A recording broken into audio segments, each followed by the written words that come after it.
which is applying natural medicine allopathically.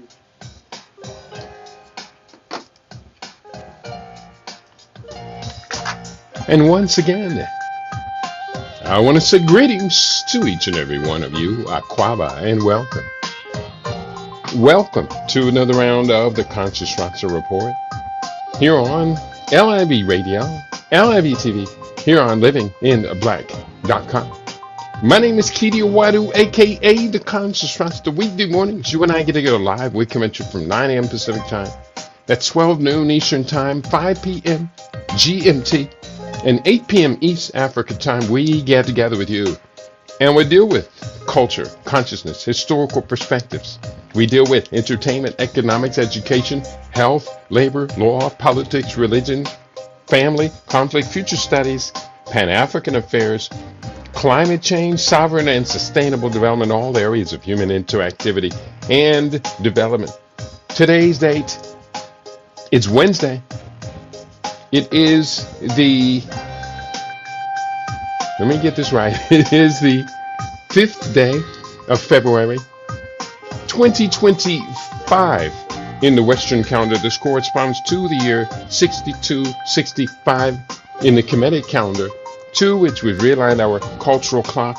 Welcome to the 7th millennium. You have found your family in a peaceful place here on LIV Radio, LIV TV, here on livinginblack.com. Now, I'm a little discombobulated here as, okay, the Rumble finally did catch up with our stream. Welcome to the program today. This is a very, very important program I'm going to be sharing today, and I do hope it informs, enlightens, and perhaps even inspires us to do a better job of bearing witness to what is happening in the world, what is happening with our African mother continent.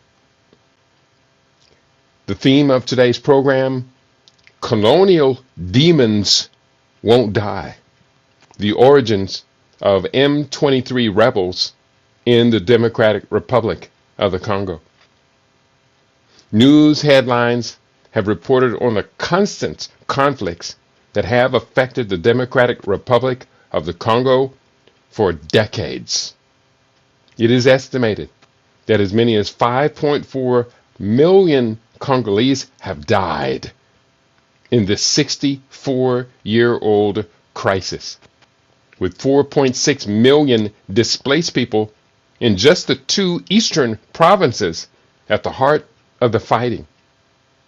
Today, we reveal how this was deliberately set in motion at the Berlin Conference of 1885, in order to divide and conquer powerful Nilotic tribes that had settled across the vast Great Lakes region. So we're putting this into context. The overwhelming majority of news stories that you're going to see are either very poorly informed or they're just outright lying. The accusations against Paul Kagame in Rwanda are grossly out of context with the true history. I'm going to be sharing a short video excerpt from Professor P.L.O. Lumumba, who has put together what I believe to be one of the most informative and enlightening and accurate dialogues about this history of the Great Lakes region and these Nilotic tribes that we're going to be naming them today. So you can be, I want you to confirm and verify everything I say every day here on LIB Radio. This is the People's Academy. This is the Truth Academy. This is the voice of Ma'at to the best of our abilities.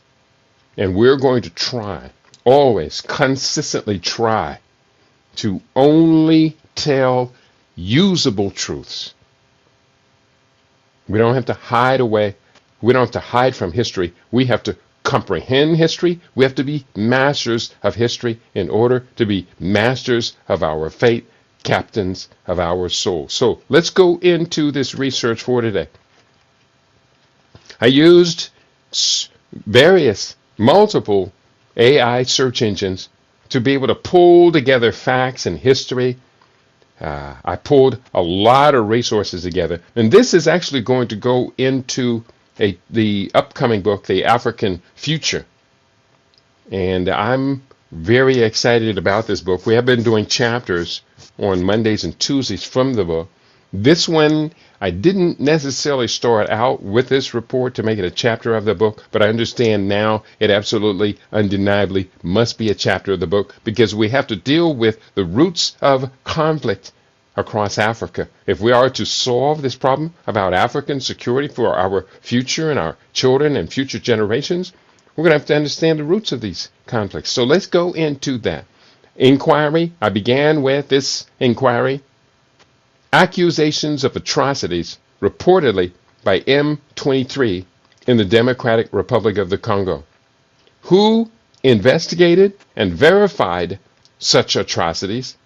Cite specific accusations and sources to see more details that are published online.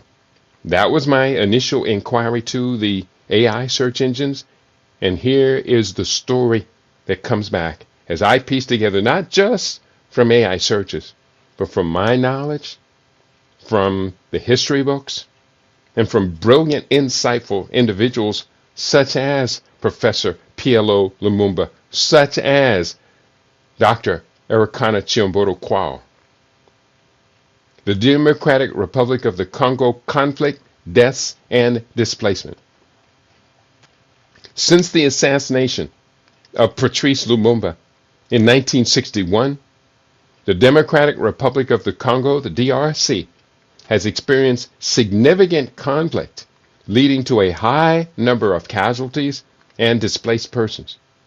The war in the Congo has been described as the bloodiest war since World War II, with an estimated 45,000 people dying each month from the conflict as of 2009. I'll repeat, the war in the Congo has been described as the bloodiest war since World War II, with an estimated 45,000 people dying each month from the conflict as of 2009. The total number of deaths ranges from 900,000 to 5.4 million. Additionally, the ongoing conflict has led to significant displacement, with 4.6 million people internally displaced within the two provinces where fighting is centered as of early 2025. Right now, if you don't mind, to put this into context, we're going to turn to this brilliant light. I've had the wonderful opportunity to have an audience with Professor PLO Lumumba, and that was one of the most memorable days, most memorable events of my life.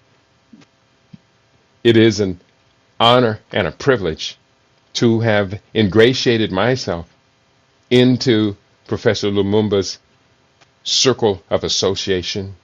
I actually donated when I was over in Kenya. On the most recent trip to Kenya, I got a chance to interview Professor in his office, and before I left Kenya, I donated my camera equipment, my Hero 9. Was it Hero 9? What's it called? I got it in the other box. In my Hero 9 camera, audio, gimbal, and accessories for his office, because the work he does is just so spectacular. I hope the videos that we're seeing these days are actually shot with the camera that we, not I, we, LIB Radio family, donated that. We should be proud of ourselves. Here is Professor PLO Lumumba. I'm only going to play just about 4 minutes of this, but I will leave the link to this presentation up, because it goes on for, I think it's about 15 minutes long, and it's wonderfully, highly, highly informative. Let's go to that. I'll have to mute myself so you can hear him without the echo. Conflict. Complex because they are external players who now know or believe and have the strong conviction that a disorderly Congo is good. Because if you have conflict, and it's estimated that there are over 120 armed groups in eastern Congo only, that tells you how complex it is. And these armed groups are financing their activities through illegal mining. It also must be understood that Congo, like most African countries, are victims of the arbitrary boundaries that were created in Berlin. People never remember this as often as they should. But the conference that was held in Berlin in 1884 and 1885 was actually known as the Congo Conference. It was at the behest of King Leopold of the Belgians to deal with the question of Congo, and that is how the partition then came about, in order to give people spheres of influence so that the European powers would not fight one another as they extracted things from the Congolese people. Now, why do I say it is complex, and why do I say that the boundaries are also part of the problem? Because of the arbitrariness with which the boundaries were drawn, you now find differences across borders. Take, for example, Rwanda and Burundi, what was known as Rwanda-Burundi.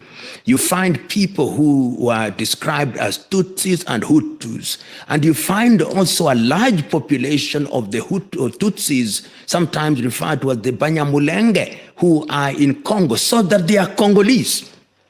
They are not Rwandese on the basis of the boundaries that we have.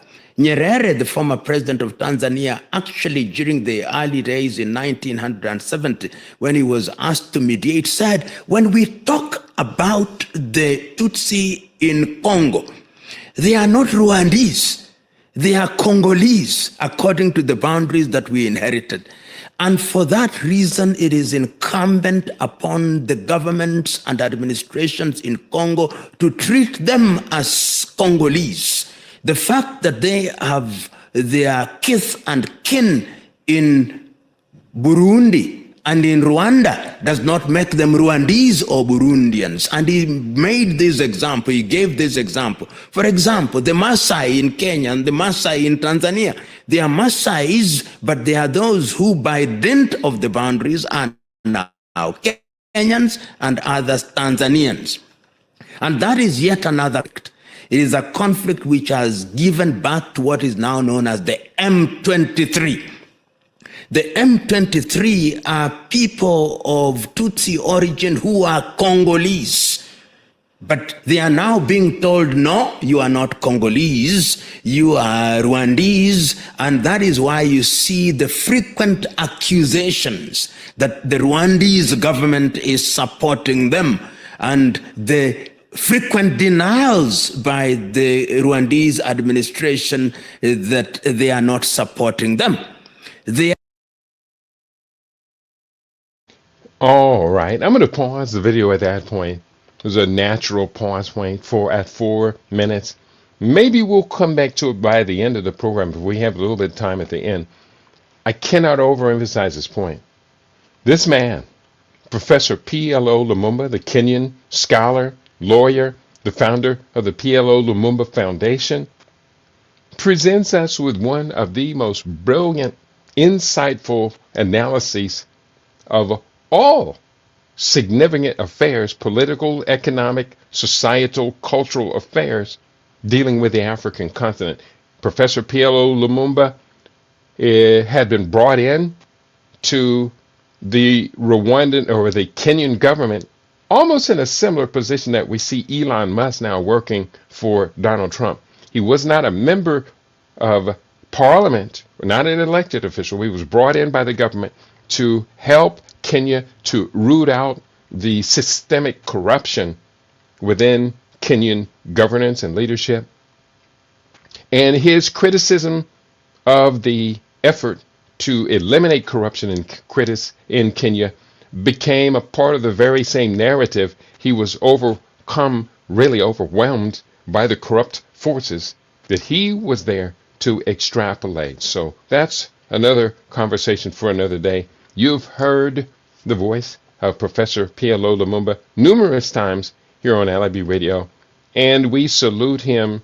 We salute all of us who pay attention to critical voices that allow us to see history in real time. Voices like Malcolm X, Dr. Amos Wilson, voices like Dr. Sharshy McIntyre, Barbara Sizemore, voices like John Henry Clark, and voices like yours truly. I am a scientific futurist, so I do the best I can to allow our audience to hear history in real time to the best of our abilities. So on that point, let's go back to, first of all, let me just stop the video for right now. And let's go back to the narrative that I assembled for today's program to tell this complex story. And again, the theme of the program, Colonial Demons Who Won't Die. The origins of M23 conflict, or the M23 rebels in the Congo.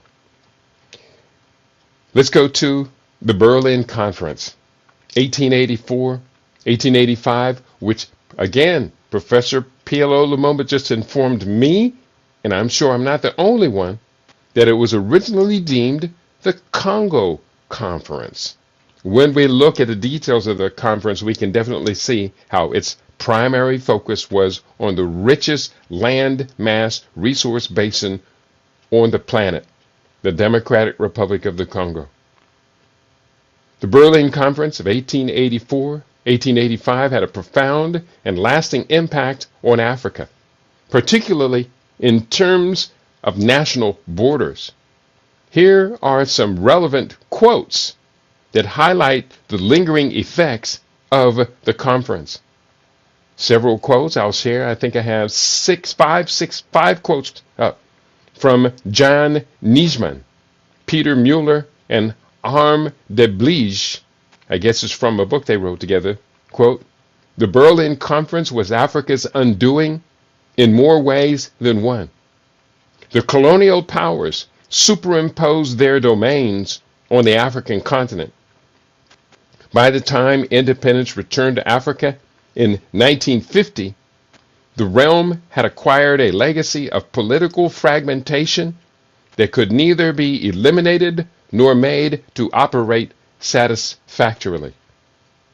Next quote from Julius Nyerere, former Tanzanian president, and one of the most brilliant lights to shine on African governance in the era of post-colonialism. Julius Nyerere wrote, and I quote, "We have artificial, quote, nations, unquote, carved out at the Berlin Conference in 1884, and today we are struggling to build these nations into stable units of human society. We are in danger of becoming the most balkanized continent of the world." Julius Nyerere. The next quote from American journalist Daniel De Leon. "The Berlin Conference was an event unique in the history of political science. Diplomatic in form, it was economic in fact." Quote number 4 from Bel Ribeiro Adi, British Labour lawmaker of Ghanaian descent. He said, "What happened here in Berlin was not just an act of territorial rearrangement. It was an act of violence, one that echoes throughout generations. It wasn't just about drawing borders. It was about power, control, exploitation, claiming resources, land, minerals, and labor." And the final quote here from Mina Salami, Finnish-Nigerian author, wrote, "The Berlin Conference led to impoverishment, conflicts, corruption, and trauma across Africa. These quotes emphasize how the arbitrary borders drawn during the Berlin Conference have contributed to ongoing conflicts, political instability, and economic challenges in many African countries. Now let's go a little bit deeper into who is M23. You may be surprised here. And let me just copy and paste this first statement for those of you who are serious about researching along with us. Well, then this first statement should be very helpful to you. And I'll just push this up for the YouTube audience. I'll push this up for our Rumble audience today. We are broadcasting live on YouTube, on Rumble, broadcasting live on my Facebook page, as well as YouNow, and on our TuneIn app as LIB Radio. Just look for LIB Radio across all these platforms. Probably a good quality search engine should be able to help you to find our live broadcast. Here we go. Here is what I am sharing with you all. The M23 movement consists of the Wanya Murenge and the Wanya Masisi people, who are primarily Tutsi, but also include Hutu individuals. The March 23 movement is a rebel group that emerged in the Eastern Democratic Republic of the Congo in 2012. It is primarily composed of individuals from the Tutsi ethnic group, particularly those who identify as Wanya Murenge. The movement also included some Hutu individuals reflecting the complex ethnic dynamics in the region. The M23 was formed in response to grievances related to the treatment of Tutsis in the Democratic Republic of the Congo and the broader political and social issues in the country, including the aftermath of the Rwandan genocide and the ongoing conflicts in the Great Lakes region. The group has been involved in various military confrontations with the Congolese government and has been accused of human rights violations. The situation in eastern DRC is complicated by the presence of various armed groups. PLO Lumumba pointed out as many as 120 of them, historical ethnic tensions, and the influence of neighboring countries, particularly Rwanda. The M23 movement has been a significant player in this context, and its activities have drawn international attention and concern. List the accusations of atrocities reportedly by M23 in the Democratic Republic of the Congo, who investigated and verified such atrocities. The returned M23 movement has been accused of committing various atrocities in the DRC, particularly during its resurgence in 2012 and subsequent conflicts. Some of the reported atrocities include: 1. Mass killings, allegations of mass executions of civilians and combatants; 2. Sexual violence, reports of widespread sexual violence including rape against women and girls; 3. Forced recruitment, coercing children and young adults into joining their ranks as soldiers; 4. Looting and destruction of property, systemic looting of homes, businesses, and humanitarian aid supplies, as well as the destruction of villages; 5. Displacement of civilians, causing large-scale displacement of populations, leading to humanitarian crises. Investigations into these atrocities have been conducted by various organizations, including United Nations. The UN has deployed peacekeeping missions in the DRC, and its Human Rights Office has documented and reported on human rights abuses by various armed groups, including M23. Human Rights Watch, the international non-governmental organization, has conducted investigations and published reports detailing human rights violations in the DRC, including those attributed to M23. Amnesty International, similar to Human Rights Watch, Amnesty has reported on human rights abuses in the DRC and has called for accountability for those responsible. International Criminal Court, ICC, has investigated war crimes and crimes against humanity in the DRC. Although specific cases against M23 leaders have been complex and politically sensitive, these investigations often rely on testimonies from survivors, satellite imagery, and other forms of evidence to verify claims of atrocities. The situation in the DRC remains fluid, and ongoing conflicts complicate the ability to conduct thorough investigations. Another return, M23 had been accused of various atrocities in the DRC. Specifics include: number one, mass killings; number two, violence against women; accusation, been accused of committed widespread assaults, including the R word against women and girls in areas under control.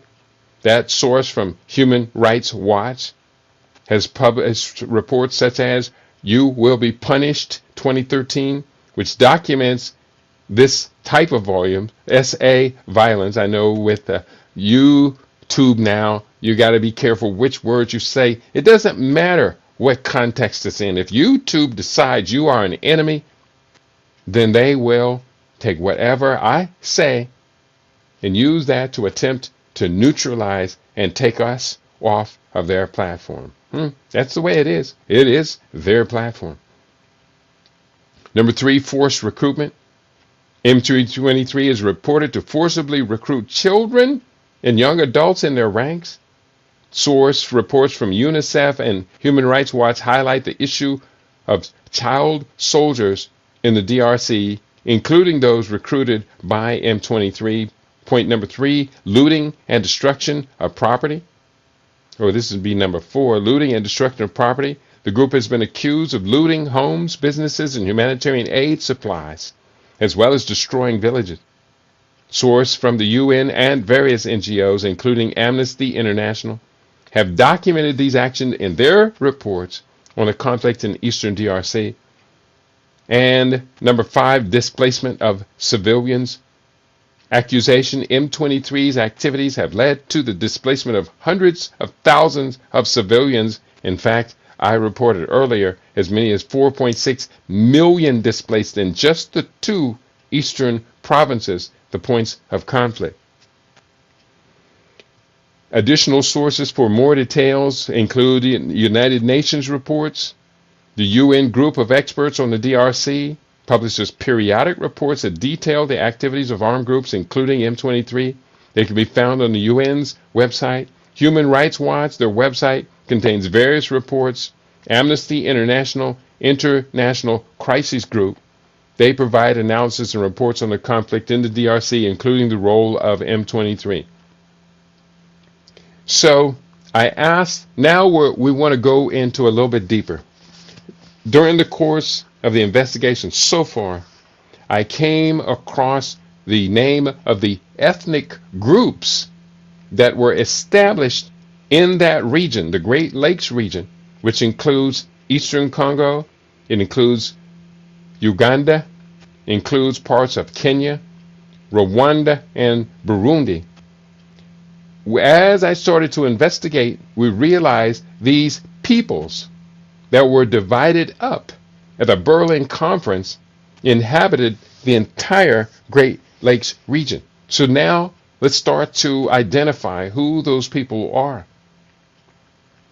I asked search engines to describe the history of the Wanya Murenge and Wanya Masisi people in the Great Lakes region of East Central Africa from the 17th century through to post-colonial independence. They include the relationships of these indigenous African tribal groups to the Berlin Conference of 1884-85 and the Belgian dictator Leopold II. Were these tribes victims of racism and genocide by European colonizers? Share a 500-word detailed history and cite sources to verify this narrative. That's a very complex request, AI search request. Very complex.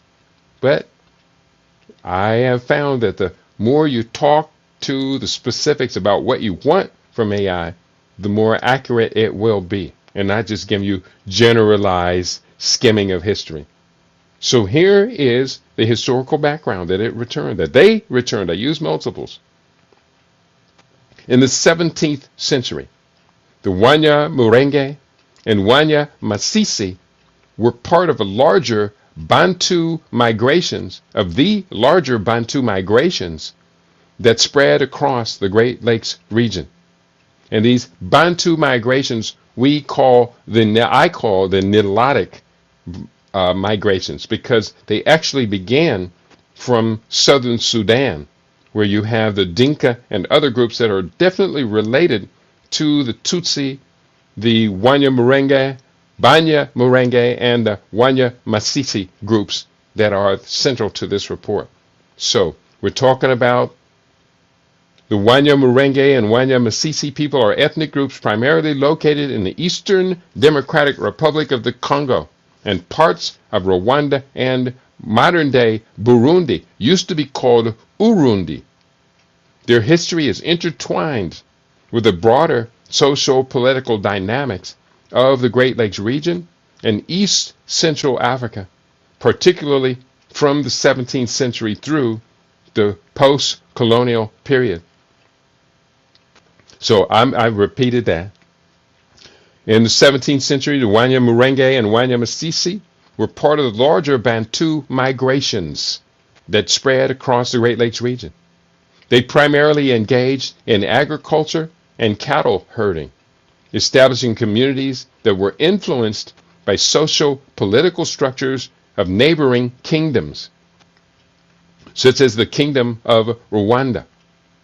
The Wanya Murenge, in particular, are known for their Tutsi heritage, while the Wanya Masisi have a more diverse ethnic composition, including both Tutsi and Hutu individuals. Talking about the colonial impact, the Berlin Conference of 1884-85, which regulated European colonization and trade in Africa. And it wasn't colonization in trade, it was land theft, occupation, and resource expropriation. Let's be clear. This had profound implications for the Wanya Murenge and Wanya Masisi.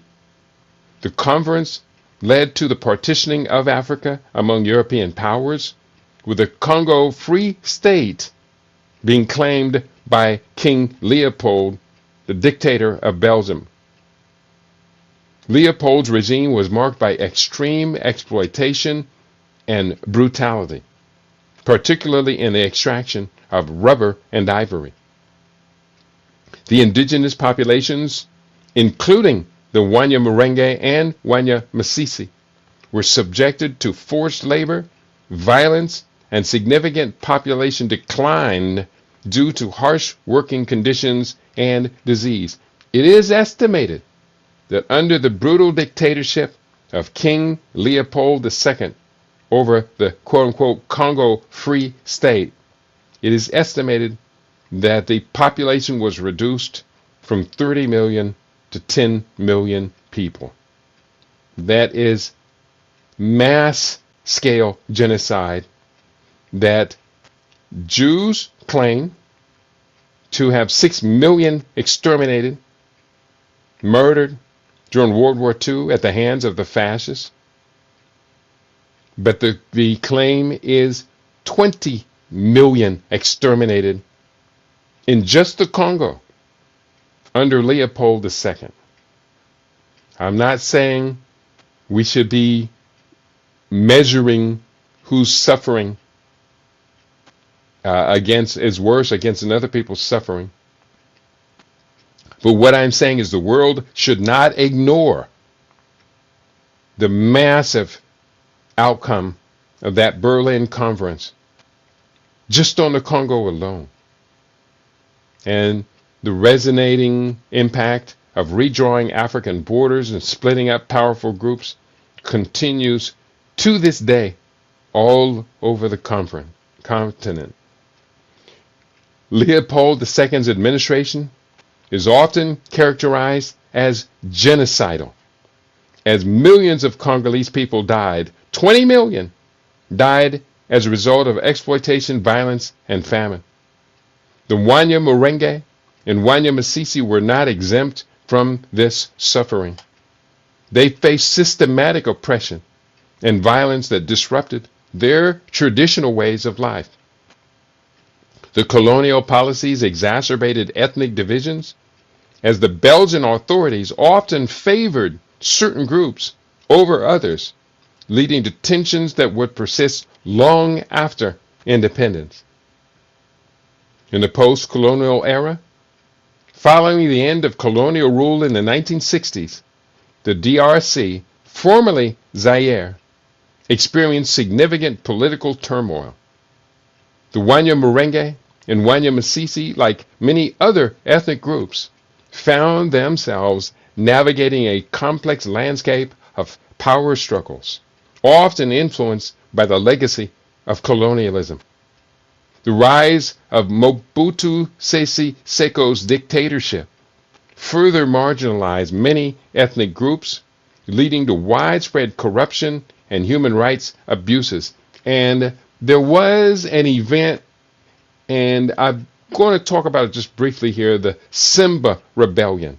In the aftermath of the assassination of Patrice Lumumba, there was a series of complex political shifts that took place in what was the former Belgian colony Congo Free State, which is now independently the Democratic Republic of the Congo.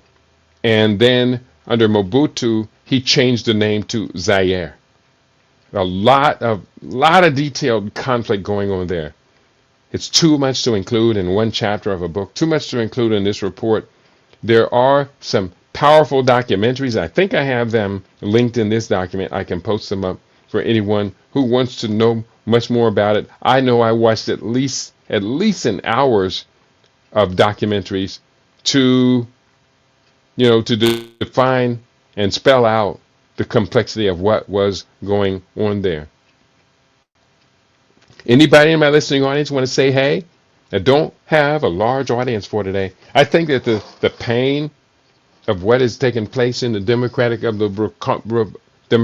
Republic of the Congo, I think the pain and the level of suffering there is such a big turnoff that people just put their fingers in their ears, say, I don't want to hear it. I don't want to hear it. Because they think that there's never going to be an end. This region has been at war and conflict and genocide since the 19th century and before.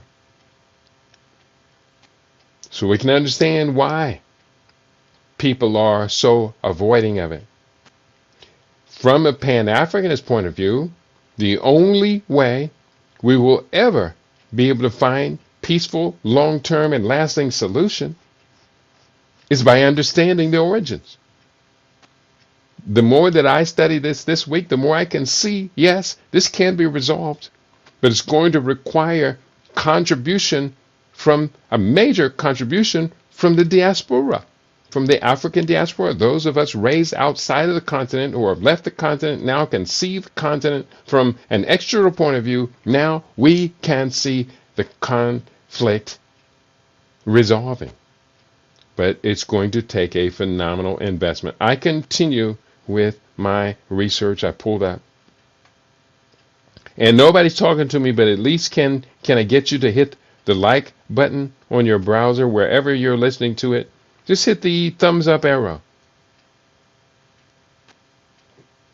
Unless you just don't like the dialogue, don't like us focusing in on this information. That could possibly be. I'm going to just go ahead and continue. I have my notes up. Post-colonial era. We read that first paragraph. Again, the rise of Mobutu Sese Seko's dictatorship further marginalized many ethnic groups, leading to widespread corruption and human rights abuses. The Rwandan genocide of 1994 had a direct impact on the Banyamulenge, as many Tutsis fled into the Democratic Republic of the Congo, leading to the formation of armed groups, including the M23 movement. This group, primarily composed of Tutsi individuals, has been involved in ongoing conflicts in Eastern Democratic Republic of the Congo, often citing the need to protect Tutsi communities from violence and discrimination. Let's talk about racism and genocide. The experiences of the Banyamulenge and Banyamulenge during the colonial period can be viewed through the lens of racism and genocide. The European colonizers, particularly under Leopold II, implemented policies that dehumanized and exploited the indigenous populations. The legacy of these actions contributed to ethnic tensions and violence that have persisted into the modern era. Conclusion. The history of the Banyamulenge and Banyamulenge people is a testament to the resilience of indigenous communities in the face of colonial exploitation and post-colonial challenges. Their experiences reflect broader themes of racism, genocide, and the struggle for identity and autonomy in a region marked by complex historical dynamics. During the course of the story, one particular group, which kind of bridges the different ethnic groups, the Banyamulenge. Again, we've been talking about the Banyamulenge. Now we're going to switch to the Banyamulenge. Banyamulenge.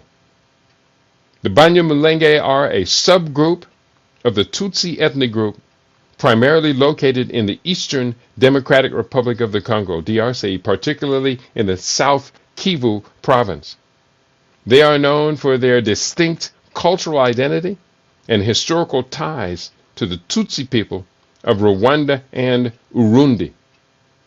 The name Banyamulenge translates to, quote, people of Mulenge, referring to a mountainous region in the DRC where they have historically resided. Historical background. The Banyamulenge trace their origins to the migrations of Tutsi pastoralists from the Great Lakes region, particularly from Rwanda during the 19th century. They settled in the Mulenge area and established agricultural and pastoral communities. Over time, they developed a unique identity that distinguishes them from other Tutsi groups in the region. Talking about ethnic identity and relations, the Banyamulenge have often faced challenges regarding their ethnic identity, particularly in the context of the complex ethnic dynamics in the DRC. They are sometimes viewed with suspicion by other ethnic groups, particularly the Hutu, due to historical tensions and the legacy of the Rwandan genocide in 1994.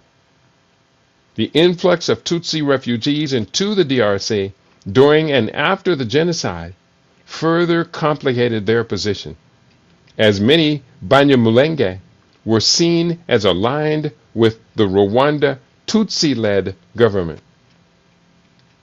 On political and social issues, the Banyamulenge have been involved in various political and military conflicts in the DRC, particularly during the First and Second Congo Wars, 1996 to 2003.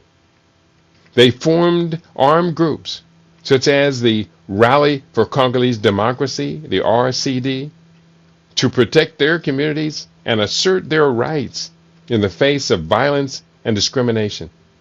The M23 movement, which emerged in 2012, also included many Banyamulenge fighters. Current situation: today the Banyamulenge continue to face challenges related to their identity, security, and political representation in the DRC. They have been victims of violence and discrimination, often caught in the crossfire of ongoing conflicts involving various armed groups and the Congolese government. The situation remains complex, with ongoing humanitarian issues and ethnic tensions in the region. So, conclusion here: the Banyamulenge are a significant ethnic group in the eastern DRC, with a rich cultural heritage and a complex history shaped by migration, colonialism, and conflict. Their experiences reflect the broader challenges faced by many communities in the Great Lakes region, including issues of identity, security, and the struggle for recognition and rights. Last inquiry, I think this is the last inquiry, and again, I mixed this up with several documentary films that I sat through, more than one of which was over an hour long. This is an incredibly complex history, and thinking about it, this is one of the most complex and culturally and resource-rich parts of the entire planet.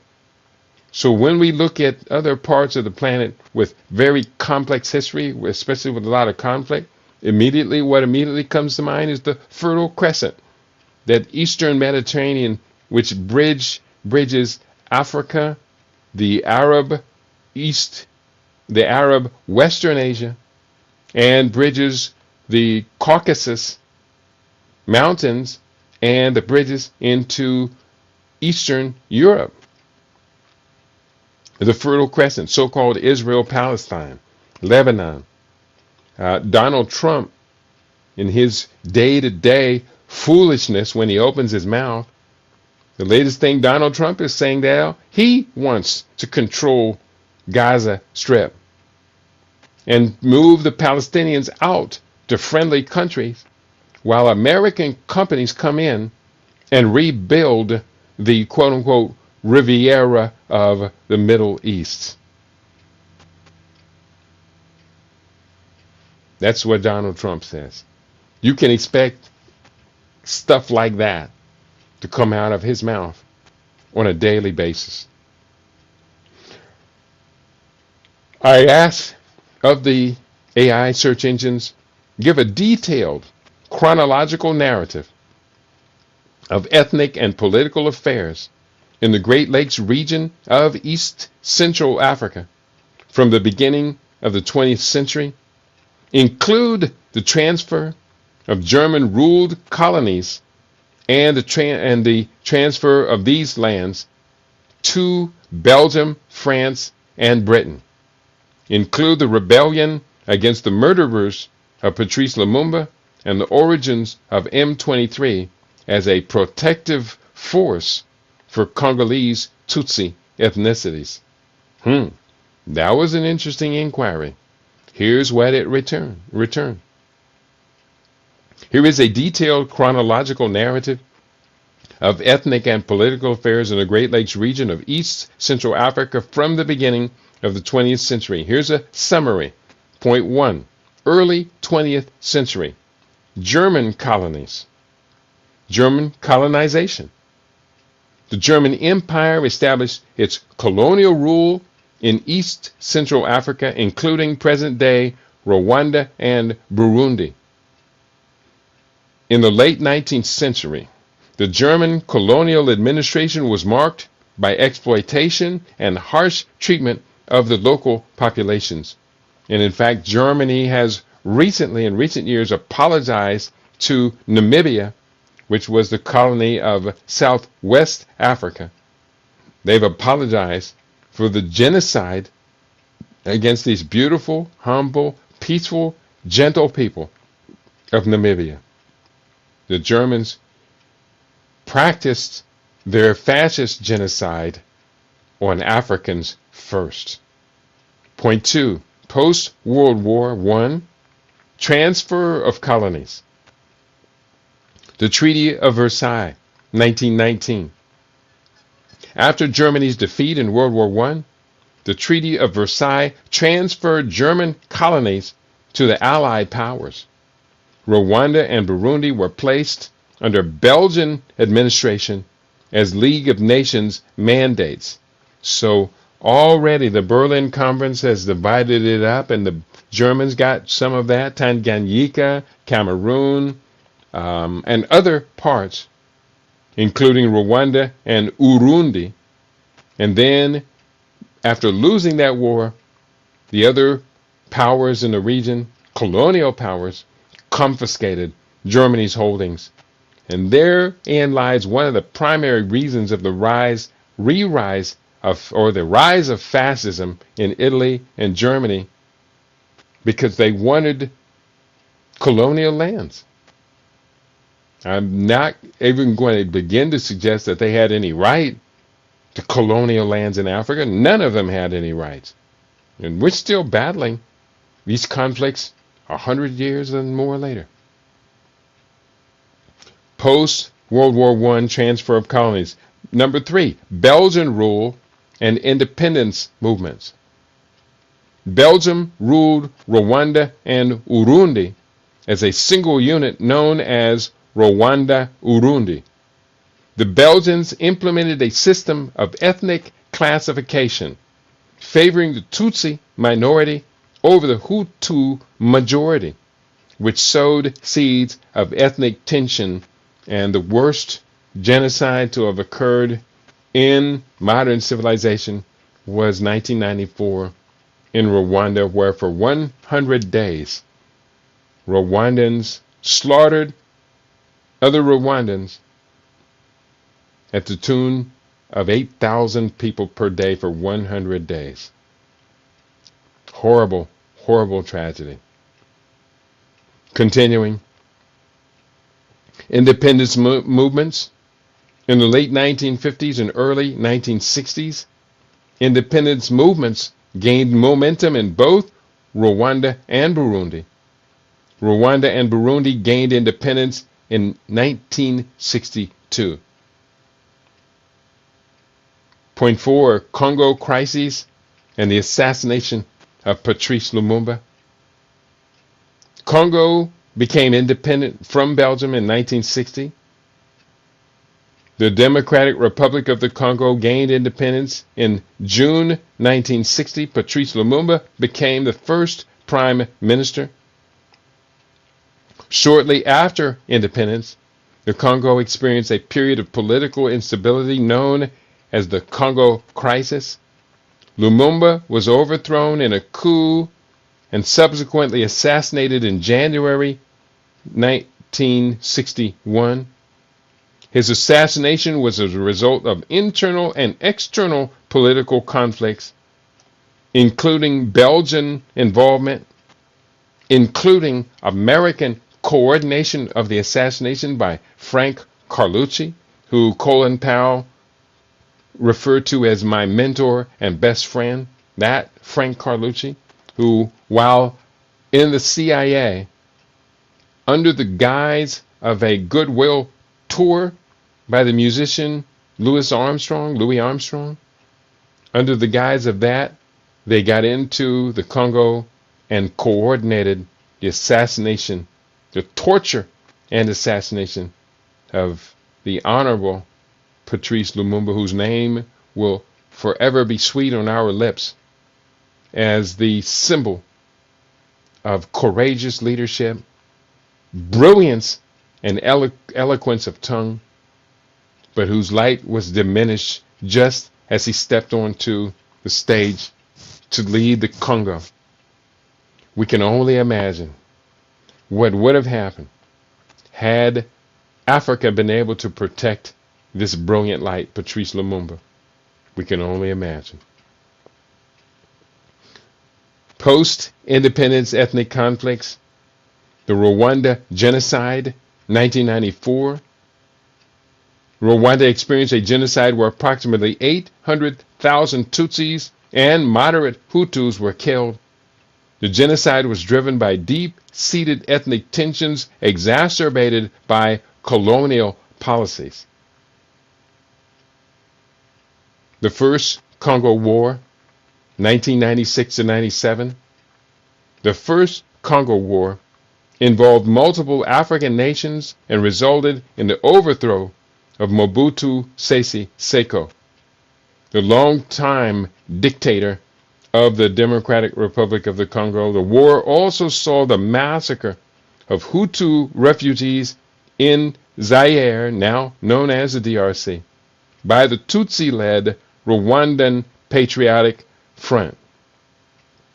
Now, this large-scale massacre that they're talking about, these are the genocidaires who fled Rwanda when the RPF came into Rwanda out of Uganda, where they had helped Yoweri Museveni to come to power and overthrow, what was that? Milton Obote. That is how that moves Uganda into its modern era. And then the RPF, which have been very helpful to the government of Uganda, was then armed and came into Kigali and put an end to the 100 days of that overwhelming genocide. The Interahamwe, which was the name of the Hutu violent group that was in charge of the Rwandan government at the time, the Interahamwe fled and went into eastern Congo, where the quote-unquote massacre then takes place when they get trapped by the RPF with allied Bunya Murenge, who then ally with the RPF and annihilate this murderous element. It's an interesting history. I have some wonderful upfront and personal contacts with that history that I won't explain on the air, but I'm very proud to have been a part of history. The First Congo War, 1896, 1897. Number 6, the formation of M23. The M23 Rebellion, 2012 and 2013. The M23 rebel group, primarily composed of Congolese Tutsis, formed in 2012. The group claimed to be protecting the Tutsi minority from persecution by the DRC government and other armed groups. The rebellion led to significant conflict in the eastern DRC. Now, there's a big, huge gap that's missing from this story, and I know it's in, I just now coming up for these other resources. And there was a documentary film that's up on YouTube, What's Really Behind the M23 Conflict and Who's Involved. Oh, that was the one I just showed from PLO Lumumba. I'm going to go back to that before we leave for today, because I do think it was particularly informative.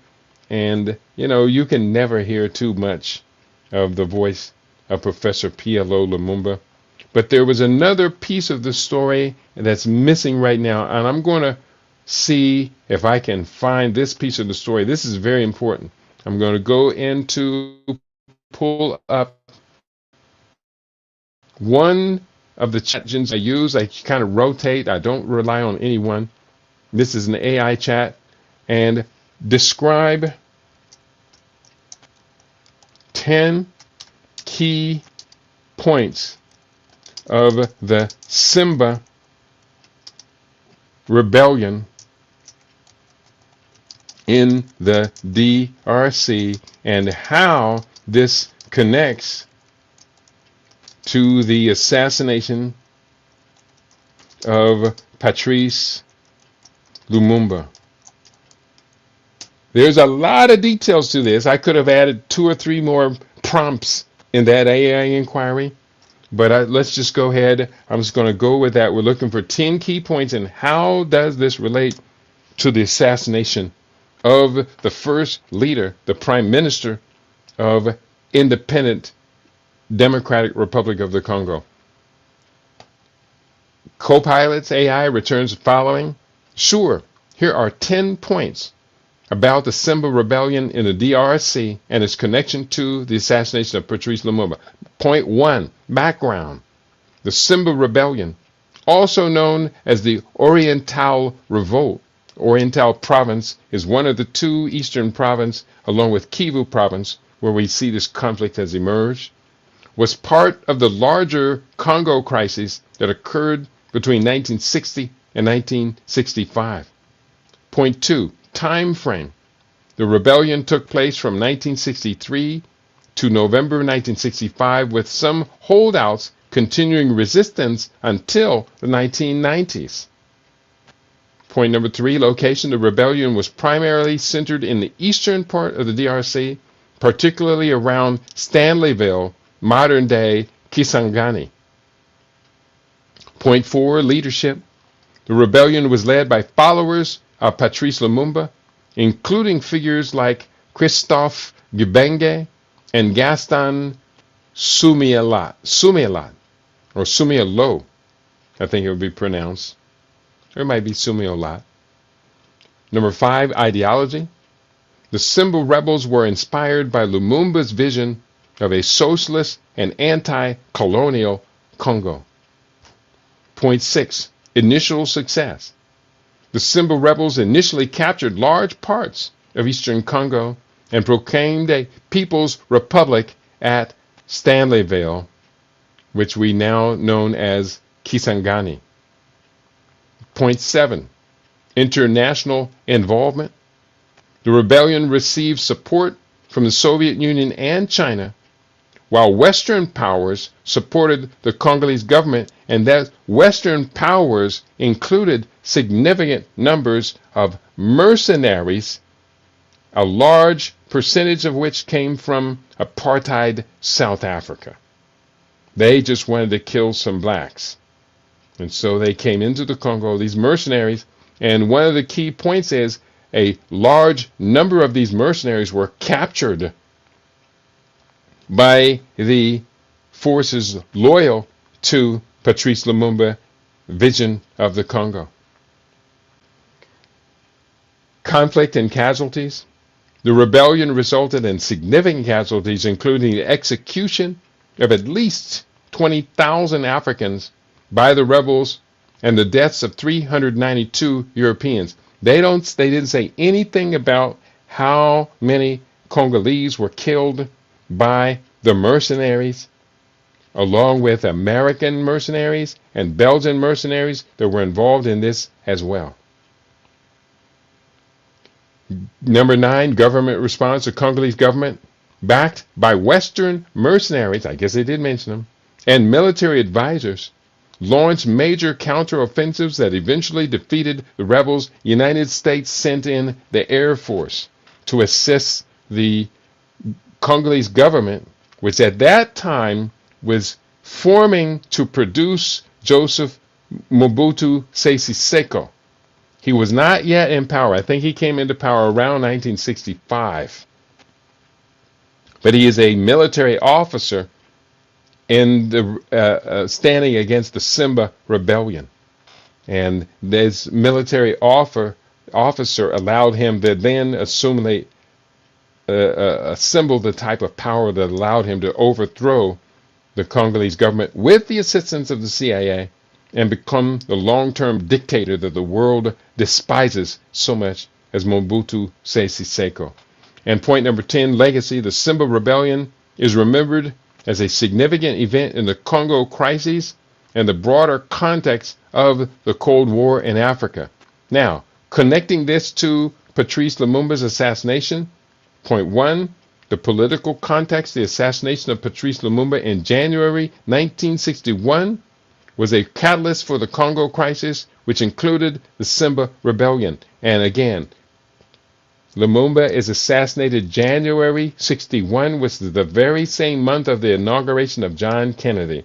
So this plot, this scheme was cooked up under Eisenhower regime, and it was already in motion when Kennedy comes into the White House. He had nothing to do with planning it or plotting it, but I'm sure that before assuming office, he was briefed by the Eisenhower administration that we have this operation against socialist leaders in Africa, and one of which, Patrice Lumumba, is scheduled to die. So John Kennedy had blood on his hands. Dwight Eisenhower had blood on his hands.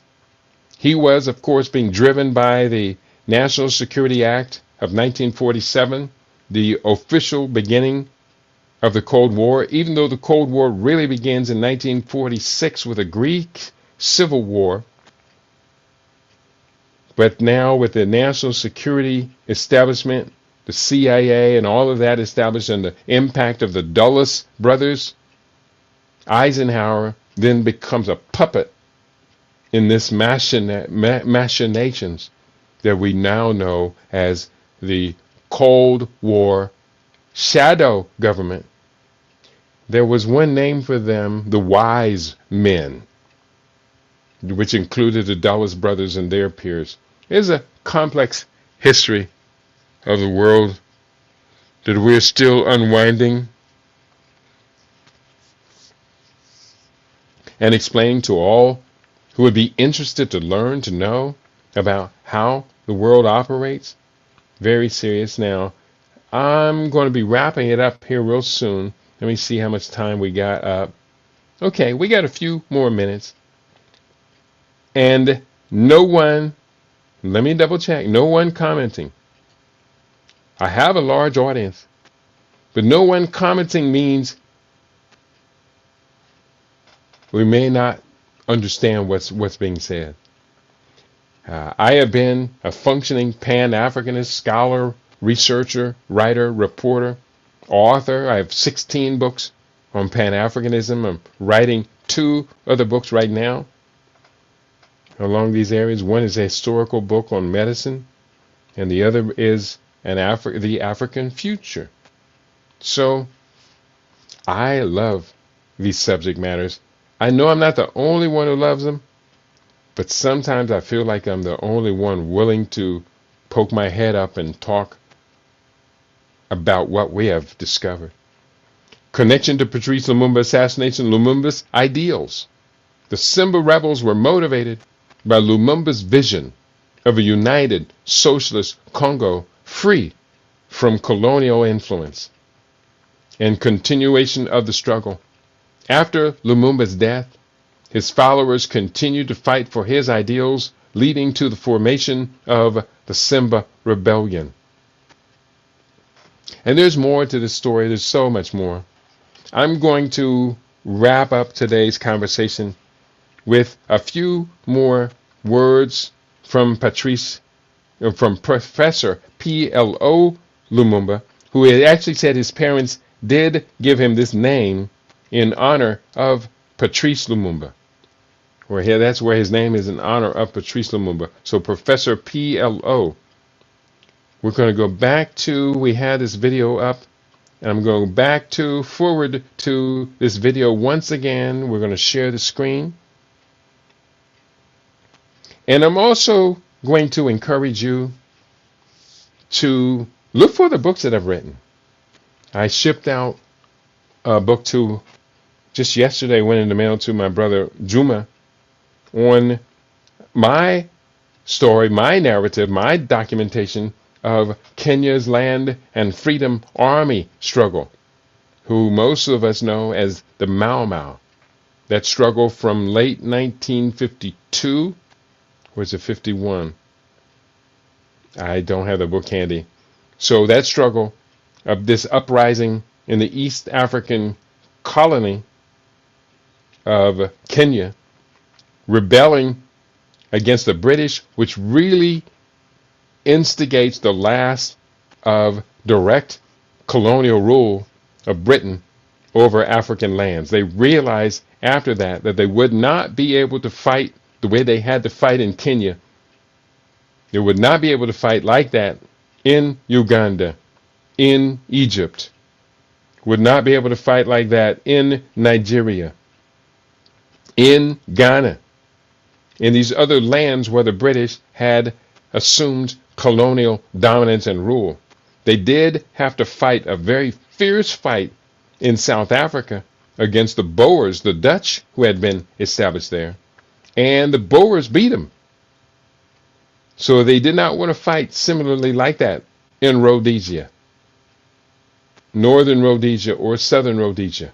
They did not want to fight similar battles like that in their various colonial holdings across the continent. And so that was when the British decided to, quote unquote, free their colonies. The French took a different turn. That's a whole other conversation. And it's very much still in the news. It's quite problematic and a source of a lot of tension and conflict and vitriol. Professor PLO Lumumba, the brilliant analyst, has much more to say about the Congo versus Rwanda M23 and the Congolese conflict. This from Professor PLO Lumumba perspective. And what I am going to do is, while that's playing, I'm going to go ahead and copy and paste that in these places where you, our listening audience, can have access to it as well. So there it is. I just pushed it up on the Rumble page. I'm going to push it up here on that was on YouTube. Push it up here on Rumble, as well as push this audio or this video up on my Facebook page as well. Here is the voice once again of Professor PLO Lumumba. The other conflict that has emerged in Congo is that Congo has become what one may say a rare ground for fighting groups from Uganda. The ADF, when they were expelled by the current NRM regime, when forests in Congo, even they've caught one went through Congo. There is also evidence to suggest that there are Burundian fighters, rebels also in Congo in those thick forests. So it is a combination of factors, local factors, commercial reasons by illegal miners, foreign hands, which want to ensure that Congo remains the way it is, local politicians who benefit from a disorganized and disorderly and conflict-ridden Congo. All these factors conjoined create what is essentially a state of confusion which needs resolution by the entire continent of Africa. Unfortunately, Africa has not handled this matter well. In the early days, we had, not early to mean maybe 2-3 years ago, we had João Lourenço, the president of Angola, being the mediator, and SADC was then very much involved. They even had their forces. Then the Tshisekedi government brought in the East African forces and once again got dissatisfied. They are now back to the SADC forces. That tells you the kind of confusion that there is. I have myself several times suggested to some of the individuals that I know that are former heads of states and government to come in as the elder statesmen and women of Africa and have an all-Congolese conference during which all the combatants would be involved and they decide how to govern Congo and how to ensure that there is sustainable peace in Congo. Easier said than done, but necessary and urgent. There's a reason you can smell the asparagus come out of you in your urine. It's good for kidney health. For ginger, recent study.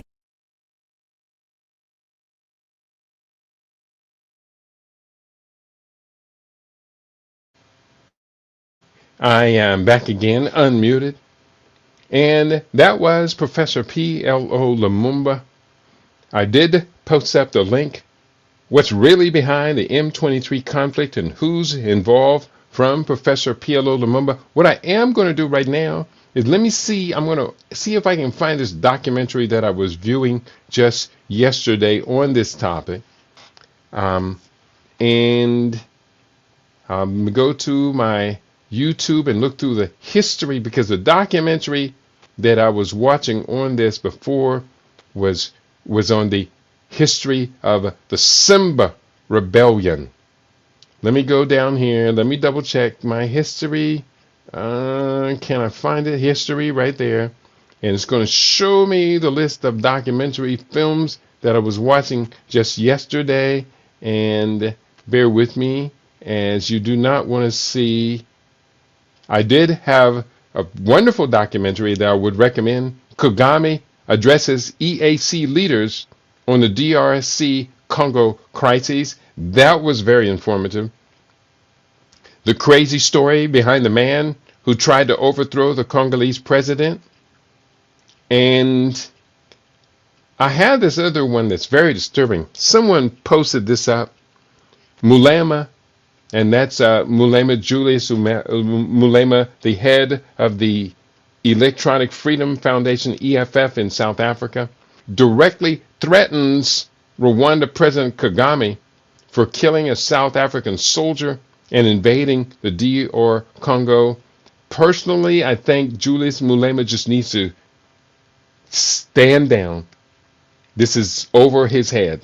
I listened to his presentation, and yes, this is over his head. He doesn't understand, and South Africa is a country which doesn't even know who it is, let alone know the complex and deep history, and to be able to elaborate on that long and deep history of the Great Lakes region and these different ethnic groups. Professor PLO Lumumba laid it out so brilliantly. I would suggest that Julius Mulema just listen to what PLO Lumumba says and don't deviate from that story until you have put together a much more nuanced and accurate narrative that doesn't just take on the Western tactic of pointing fingers at Rwandan leader Paul Kagame and accuse him of being an evil dictator. No, story is much more complex than that, people. Please don't simplify stuff to make us look like idiots. But I'm looking for this particular documentary film, Africa's Most Brutal Rebellion Explained, the Simba Rebellion in the Congo. What I'm going to do is I'm going to copy, cut, and paste this link for those of you who do want to know more about what is happening there. Follow along, study along. I'm not going to play it right now. It is rather lengthy. I'll tell you how long it is here in just a second. Let me just copy this link.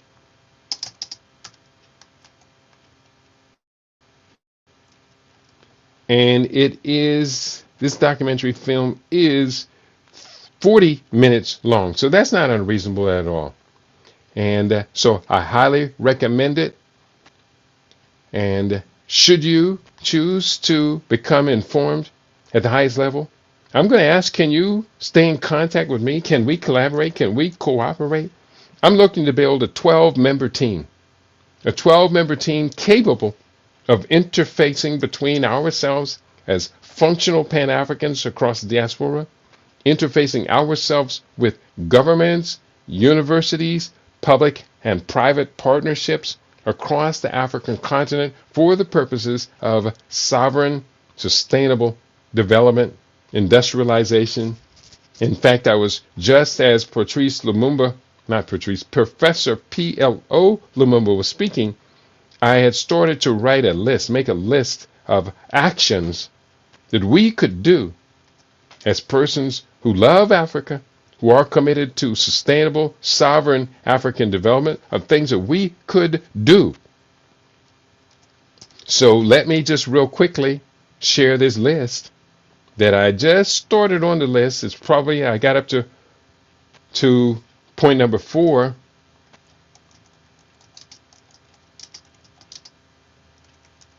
And they are, number 1, strengthen the economic capacity of the African Union. Very important. The African Union has a mandate to govern, to assist to govern and develop 55 nations.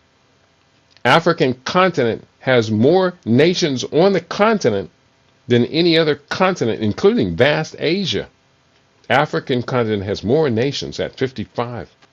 But the AU, with a mandate to assist and or govern 55 nations, compared to the European Union's mandate to govern, I think it's 17 nations of the EU, the EU budget is about 280 times the size of the African Union budget. So that's the first thing we need to do. We need to put some weight in the African Union. I say that if Afri-Amers just would discipline themselves during the holiday shopping season and just take just a couple of days of that spending at $1,117,000,000 a day for 61 days of November and December 2024, they could triple the AU budget in 2 days.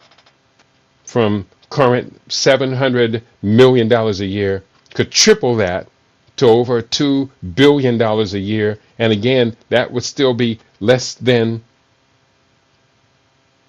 10% of the budget of the European Union. Far less than 10%. But we could do something significant. So, first solution, strengthen the economic capacity of the AU. They will need that for security, energy. All of these are going to resolve conflict: security, energy, transportation, and industrialization. And value chain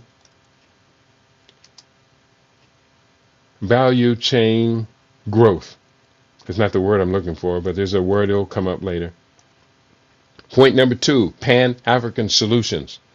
To create PPPs, public-private partnerships, to engage industrial development and create employment on a vast scale. Employment for Africa's burgeoning, burgeoning demographics. Africa has this magnificent demographic dividend, but Africa doesn't presently have the capacity to support all of these young people coming in. So that guarantees future conflict. The only way to turn off the future conflict is to engage all of these young people coming into societies from pre-birth onwards. There's a lot of work there. PPPs, public-private partnerships, is how we're going to get this done.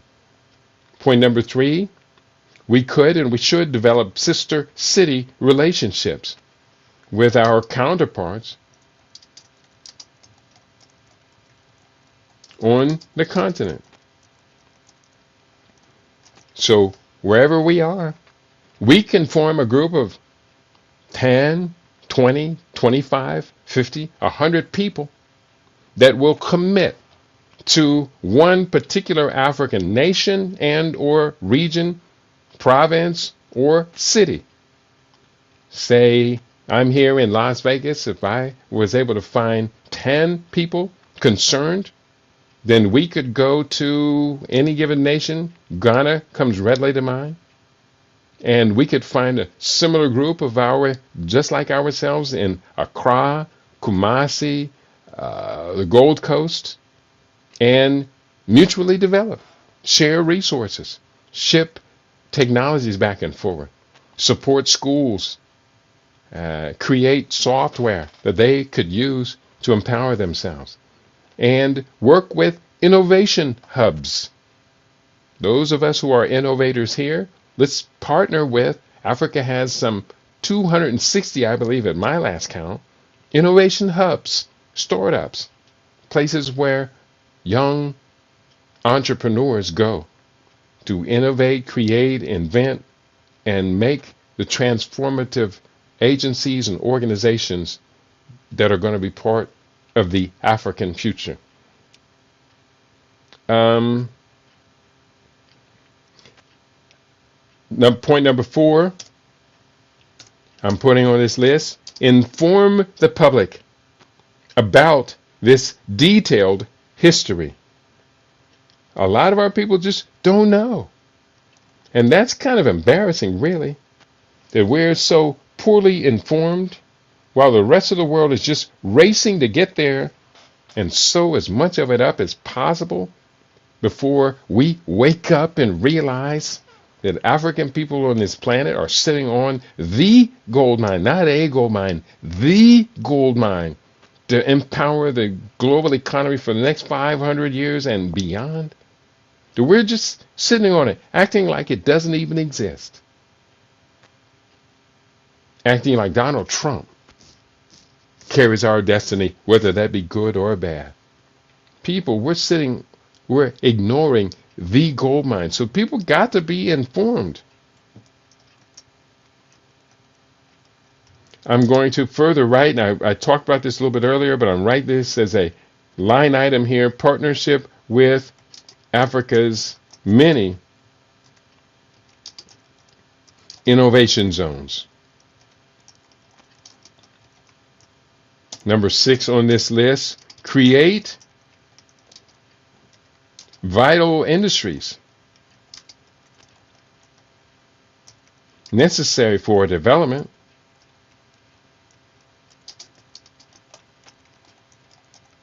including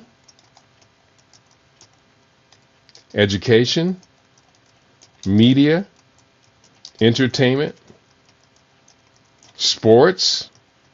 Sports are very important for youth development and for national engagement. Fashion, all elements of the cultural arts. Create vital industries related to that. We need agroeconomic enterprises, agroeconomic enterprises, the 10-point food value chain, and local food processing to avert spoilage, which is currently at $100 billion a year of African crops spoil before they get to market. 100 billion annually. That's a very important point. So I'm just throwing ideas on the table. You out there listening, while I've thrown out 7 ideas in the last couple of minutes, let me double check to make sure you are not being ignored.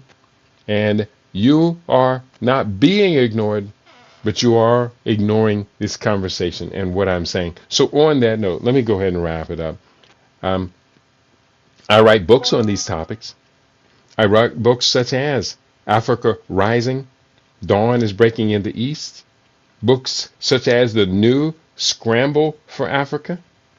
Books such as Population War, Report from the Front Line. See, so much of what you hear is conspiratorial, controversial. I've been writing about this stuff for 30 years. Bill Gates in Africa, I've been writing about that stuff for 30 years, people. You get excited when somebody sends you a YouTube or TikTok clip, but you ignore volumes of books, overlapping narratives, such as Forged by Fire. I put so much work in that book, Forged by Fire, Post-COVID African Healthcare and Sovereign Development. I put so much work in that book only to have it ignored. Only to have it ignored. I'm putting a lot of work into a series of books right now because I know that on the continent they are receiving the books. So my hope is I can get the books well written, such as this book, The African Future, well written, makes perfect sense of strategic development, game theory, mastering game theory, and get them into the hands of people on the motherland continent who do appreciate what I write. They do appreciate what I write.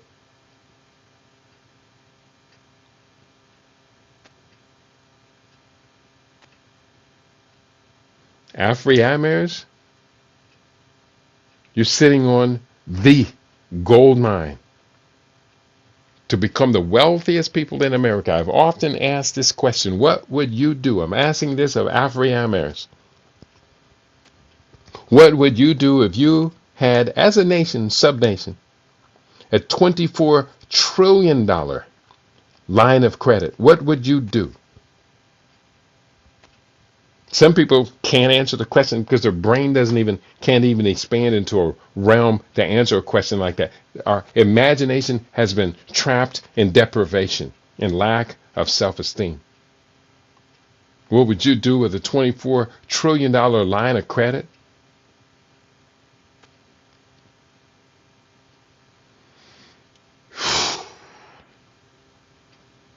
My people, my people, my people.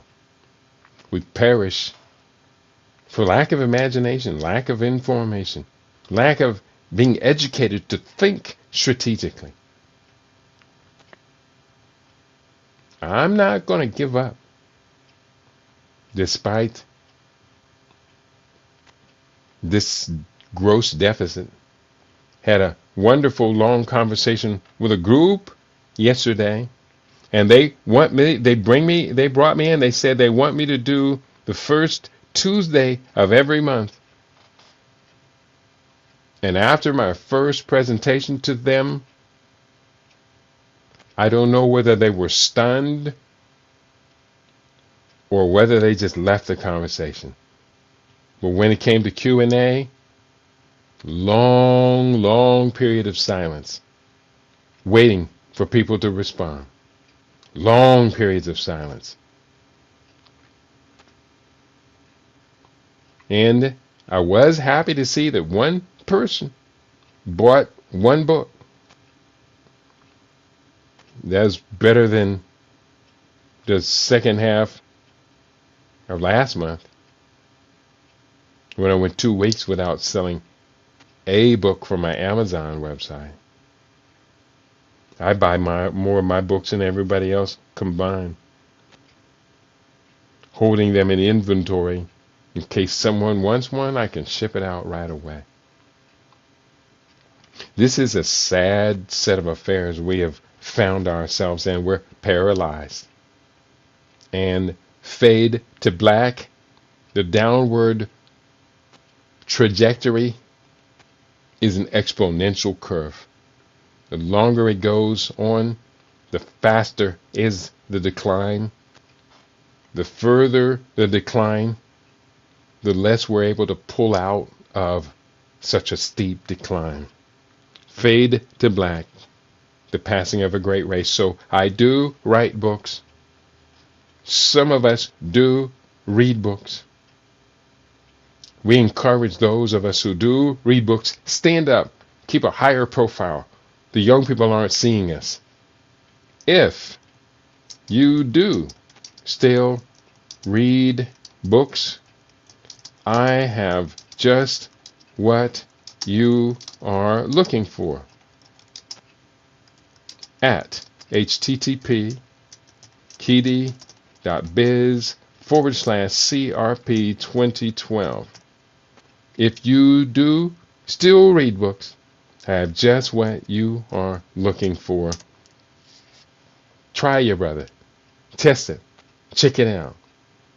If you're on YouTube, if you're on YouNow, wherever you are, do believe we've got something that you could use to empower yourself, your children, your family for this generation and for future generations. So on that note, I think we've kind of worn out this conversation for today. You've been tuned into LIB Radio, LIB TV, and livinginblack.com. Tell your friends to tell their friends that we have our own now. And we have good reason to be proud of this. We have good reason to believe in ourselves and our capacity to change and transform the world. It is an honor to be of service to a people who are worthy and appreciative, and who are not ashamed to let you know that they believe in the service that you provide.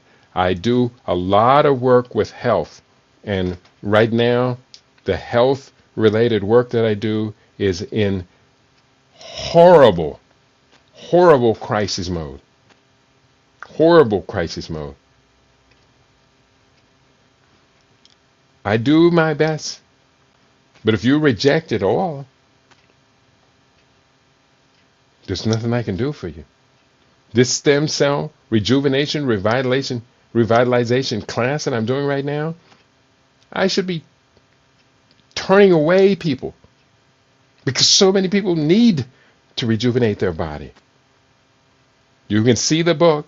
It's just out, brand new, less than 4 or 5 days out now in the market. The Stem Cell Revolution. You can see the book, Disaster Preparedness for World Wars 5 and 6. It's in the marketplace.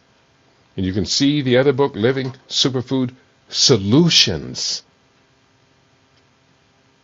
You don't need to be carrying around these disease diagnoses, metabolic syndrome diseases, diabetes, hypertension, high cholesterol, what they call high cholesterol, strokes, all of this stuff going on because the people just either don't know or they won't commit. Either way, it is an untenable situation. You've been tuned into LIB Radio, LIB TV, and livinginblack.com. Tell your friends to tell their friends that we have our own now. And we can be proud of what we got, what we have, what we do with what we have, and who we associate with. That's what we do on LIB Radio, LIB TV. That's what we do on livinginblack.com. Peace and prosperity to each and every one of you.